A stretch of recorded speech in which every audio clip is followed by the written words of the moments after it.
It's two guys of Minnesota sports flowing in their veins. Mackey and Judd on Score North and ScoreNorth.com. Okay, it's the good news. Here we are on the OG Score North podcast, Mackey and Judd. So the good news is you get to hang out with us here for the next 25 or 30 minutes. The bad news is we don't get our stud stable today. Got a note from our guy Randy Vikes 69 and said he's got meetings today. I don't know what. I didn't know he was a man who took meetings, or maybe it was something more personal. I don't know. I bet he does have meetings. Okay. Yes. Think about it. He's been on probation before and things like that. Sure. Oh yeah. Okay. I could see that. I don't know why I assumed like a Randy hopping on a Teams call at work. And what do you think? He's in a suit and tie? That's where I was like, really? He's doing that? Oh, it's Randy. Hello.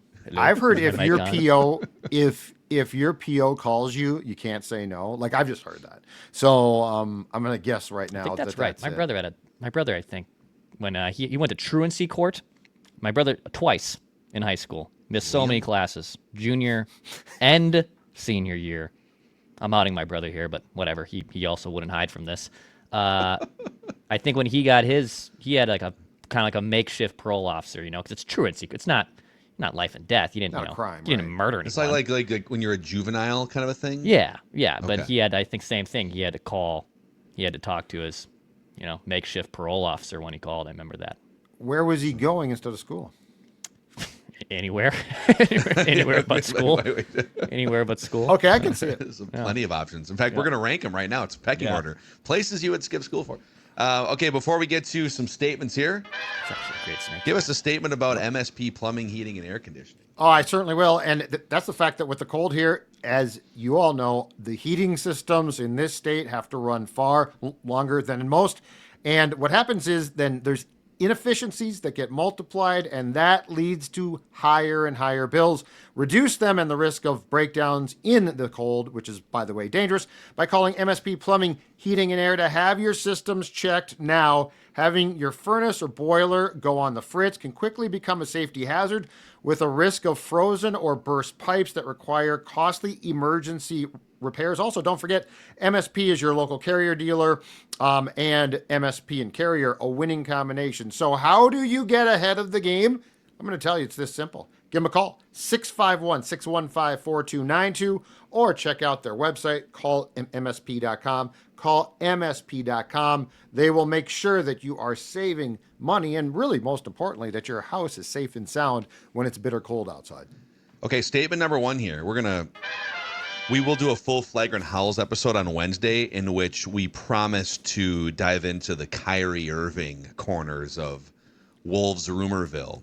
Saw that thing come out yesterday, and that'll be a glorious Hot Take Wednesday discussion on Flagrant Howls. But another Timberwolves talker from yesterday, our guy Andrew Dukowitz, A Duke MN, who covers the Wolves and the Lynx, does an awesome job. And he put video of Finch up here in the postgame. So Wolves went with it was 10 guys in the rotation last night, but notably different was Bones Highland got the Rob Dillingham minutes. And Bones Highland, it was just an awful loss last night to a Devin Bookerless Suns team at home when you were mostly fully stocked. Now, Rudy got ejected, and you just collapsed that was defensively, the whole thing. Whatever.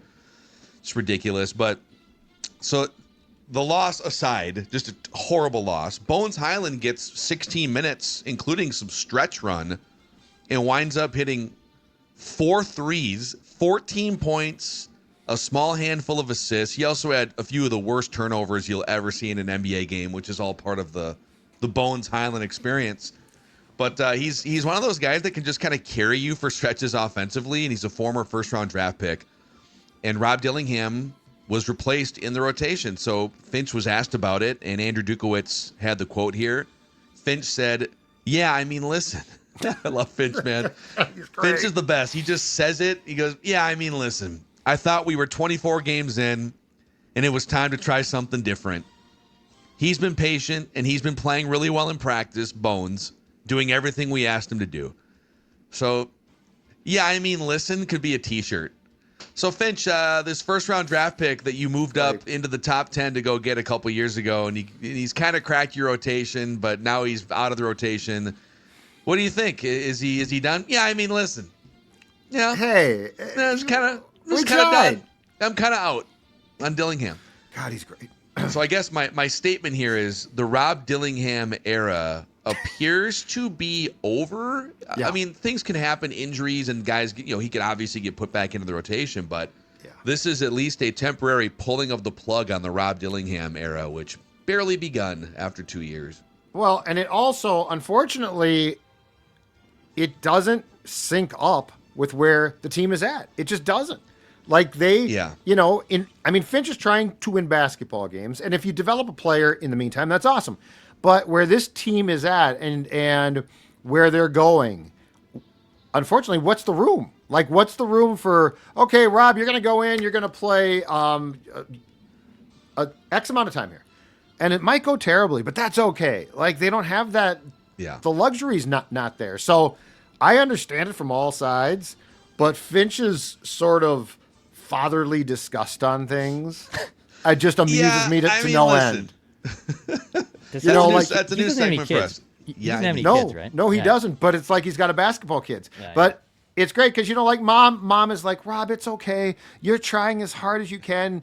Sonny. Dad'll play you. And then dad's like, Listen. kid. Yeah, I mean, listen. You gotta go to bed. You gotta go to bed. Yeah, no BS here, okay? Listen, a great new way to just break bad news to people. So, man, what's going on with mommy and daddy getting divorced? Yeah, listen. Yeah, we've been together for about 20 years, and daddy met someone at work. How about a breakup approach? So I thought we were good. I thought we were gonna take the next step. Yeah, listen. It's not working out. I'm not. You're right. Happy. That's a T-shirt. That is a T-shirt. Yeah. Listen. Oh God. This is one of the only bad stains on Tim Connolly's resume as a drafter and as a personnel guy.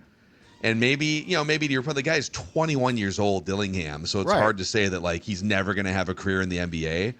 But when you're playing on a team that's Western Conference Finals back-to-back years and trying to win games and stay out of the play-in, he's a project still, and you're not going to get the leeway. He's kind of a turnover machine. I would argue he hasn't been unplayably terrible, but he almost, to your point, he needs to go to a team where he can be high usage, ball centric, orchestrating, maybe being score first, which is what he was in college. And he'll go out there, if that's the case, and play 30 or 35 minutes. He'll score 20 plus points. He'll have some games where he breaks out offensively and his team wins 18 games and they're back in the lottery, right? He needs to play for the Utah Jazz. That's probably the reality. We'll talk about this more on Flagrant tomorrow, but the storm is coming. Something's coming. A trade is coming. It's I've now convinced myself it's only a matter of the when. Yeah. I think you're right. The Kyrie thing that came out and some of the details, if you believe the reporting, and there's maybe some question about Scoops B was the reporter. Yeah, Scoop B. Yeah, he does a bunch of stuff. Does he? Okay. Yeah, listen, he gets. Listen. Listen, it's got to be Kyrie's slower. Gonna get traded. It's got to be slower. I think this might be a new segment idea. Yeah, listen. But it's not. Oh, he's okay. He's legit. I'm sorry. He has a Wikipedia page. Yeah, I thought he was just some random guy. No. He's legit. He's nope, legit. This is legit. But I feel like it has to be slower because it's listen. It's not quick. It's listen. I feel like the I mean part of it is powerful though. Yeah, listen. But I feel like you can drag the whole thing out. Oh, this is so listen. yeah. Because you're thinking about how to break up. What am I going to say exactly? You're literally buying yourself time. God. Oh, Finchy's I love a the sitcom guy. character, man. Oh God, he is. He is a basketball. It's perfect. Streaming show. It's the polar opposite in some ways of Ted Lasso, right? Yeah. Because he's not, but he's not an a-hole about it. No. But he's listen. Barbecue sauce. I'd love to welcome any of you that have not dabbled in the Bones Highland propaganda and bandwagon. Welcome in. The water's warm. Another He's in the Conley guy, rotation too. now, baby. He's a Conley guy from Denver.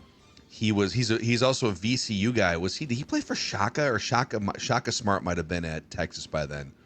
But he comes from that high energy sort of Havoc college system at VCU. They literally called it Havoc. What's this defensive system? We call it Havoc. Okay, that's what it is. That's perfect. Because he comes down the court and it's havoc and chaos. Yeah, that's Bones Highland, and he had a turnover late in that game where it was like, oh my god, dude. But then he comes back on the next possession and cashes a three. So he is a fascinating player. He's only 25 years old, and he was a first-round pick by the Nuggets back in 2021. Who, with the Clippers a couple years ago, he got lumped in for like a handful of starts with the Clippers in kind of a dead part of the season. I think he had a game where he scored like 37 or 39 points and just went off. So there's a player in there, and Bones has shown many more flashes than Rob Dillingham, and he's a bigger guy too, so it makes more sense. So the water's warm on the Bones Highland propaganda front, folks. All right, that's all. Dex, I have. go ahead. Sure. I'll go next. We talked a little bit, shameless self-plug. We talked about this on a Score North Twin Show today with Doogie, which you can also find across your feeds. Score North Twin Show YouTube channel, Apple, Spotify, wherever you get your podcasts. Yeah, listen, wherever you get your podcasts, however you want to listen, you can do that. Yeah, I mean, you want to watch or you want to listen. You can do all sorts of things. But my statement would be, good for baseball, which is a rare thing to say. Good for baseball. Earlier on Tuesday morning, Kyle Schwarber, 5 years, $150 million. Edwin Diaz, 3 years, $69 million. He goes to the Dodgers. It's the highest AAV a reliever has ever received, I think is what I saw, which is crazy.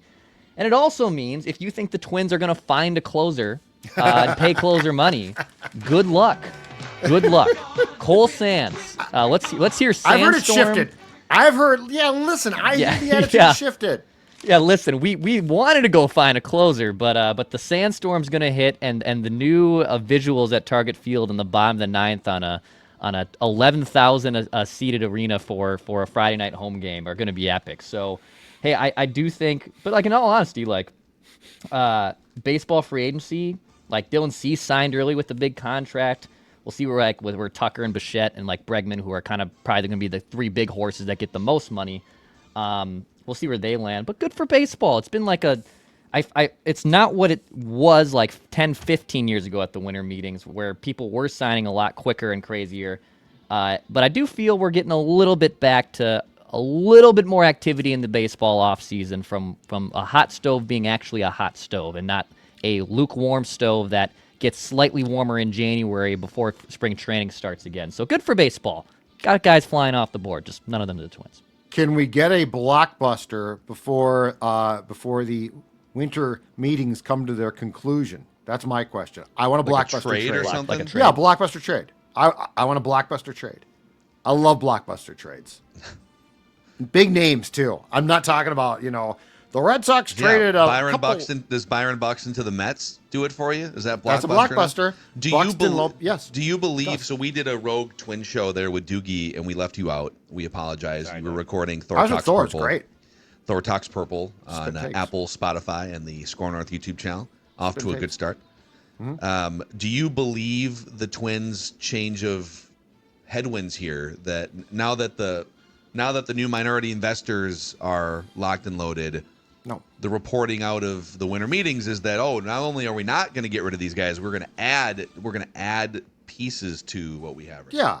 I think they're going to start. I believe that opening day of 2026, their payroll will be approximately $105 to $110 million, which would be a $50 million reduction from 2 years ago. So but don't be fooled by the word "ad." The word "ad" is not applicable. Well, it's 95 right now, right?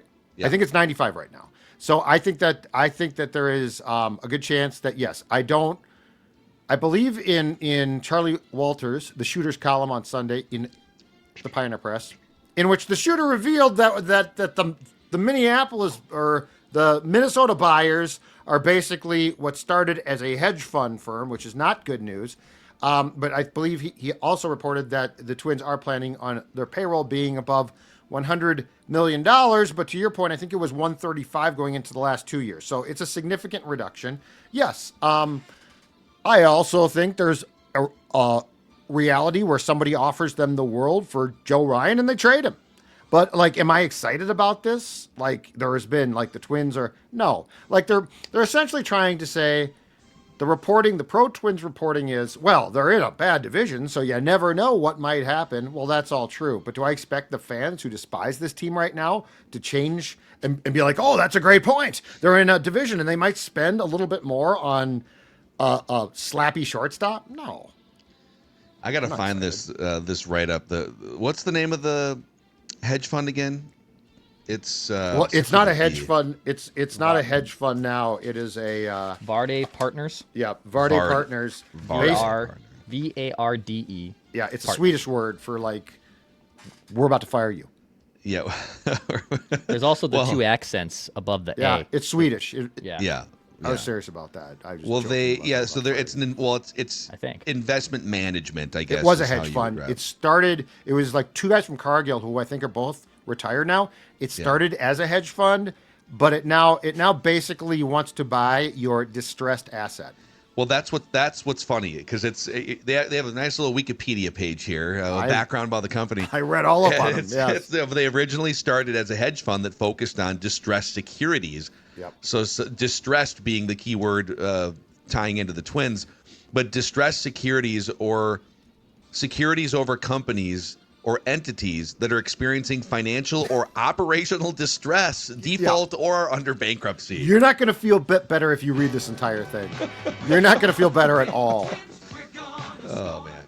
Yeah, we were trying to figure out on the Twin Show, is this good or bad news short and long term that a minority investor such as this, it's not like a rich Twins fan coming in and saying, this is great, I want to win a World Series. It's, I want to make a lot of money off my minority investment would seem to be right? So in the short term, and again, the Twins are going to continue to use words like adding, and I saw a report in The Athletic that they're not adding anything. They're either keeping the things that they didn't trade last summer, or they're reducing the payroll maybe a little bit less than you originally thought a few weeks ago. But this team had a payroll after the year that they won their first playoff series in 2023. The reported payroll was $153 or $155 million. It's now below $100 million. So when they say that they're going to add payroll this offseason, that is semantics. They're not adding anything. They've reduced it by $55 to $60 million over the past 2 years. Because they are in financial straits right now. Absolutely. But the threat was that it was going to go below its current $95 million. Okay, so congrats. It's not as low as we all thought. Exactly right. That's what it is. That's what they're trying to sell you.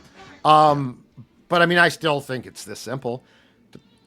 They need the debt paid off, right? So the East Coast firm, I don't know their name, and Varde Partners are going to help pay down the debt. We're going to go through a lockout. The lockout's going to get done, and everybody is going to cash in. And the team at that point is sold. Yeah, I mean, that is to me, this is, and they might dress it up from a PR standpoint, but this is less about, okay, we've got some ride or die partners to help us win a World Series. Nothing to do with that. They have ride or die partners to help them navigate financially while baseball navigates financially and maybe comes up with a more fruitful structure so that everyone can go back to the market and sell this for not 1.5 or 1.7 billion, but maybe $2.5 billion in 3 or 4 years from now. And we also don't know, nor will we find out, beyond the baseball team, like how things are going financially for the Pohlads. I mean, I think they own a bunch of land downtown, right? The last time I checked, or buildings. The last time I checked, I don't think rentals are going crazy for like business offices downtown. There's stuff like that too. Yeah. But I do think the Twins' new approach, if I may, I think I've got it from a PR standpoint. I think anything the Twins say now publicly should be couched with, yeah, listen, I mean. So are you guys planning on pushing to win a World Series? Yeah, I mean, World Series are Listen. great. But you I know what's can- even better? Selling this team for $2.5 billion in 2028. I feel like I'm having major deja vu because I feel like I heard Rocco numerous times off the record say, "Yeah, listen." Like I'm having crazy deja. I was like, "Wait a minute." Judd just said that, and now I'm like, I can Rocco leaning. Yeah, listen. Like Rocco, do you think this team has a chance to make a playoff push? Yeah, I mean, listen. And when I say No. it, half. When I say it's half. The manager, the classic manager. It was you'd ask Rocco, and off the it would be this. Yeah, I mean, listen. if we get the right, sometimes organizations have to make really tough decisions, Yeah. and these are the tough decisions that were made. Get the hell out of my office. Get out, Declan. Get out. Get the hell out of my office. The manager, though, the manager kicking back like that is such a baseball manager thing. Yeah. Just kicking back. Yeah. It used to be with a cig, and like your sanitary pants on, and that was it. And in the case of one former Twins manager, a heart rate monitor because of how stressful things were sometimes when you're managing a baseball team. Yeah, I remember going in. I think when Cleveland was here for the posing clubhouse, I had to go to opposing clubhouses when I was doing some other freelance stuff, and Tito would just be sitting in his sliding shorts, giving an interview. Just the sliding shorts. Ice cream bars, just eating ice cream bars. That's so funny. What a beauty. Hey, before we get to a Judd statement here, a couple shout outs, okay?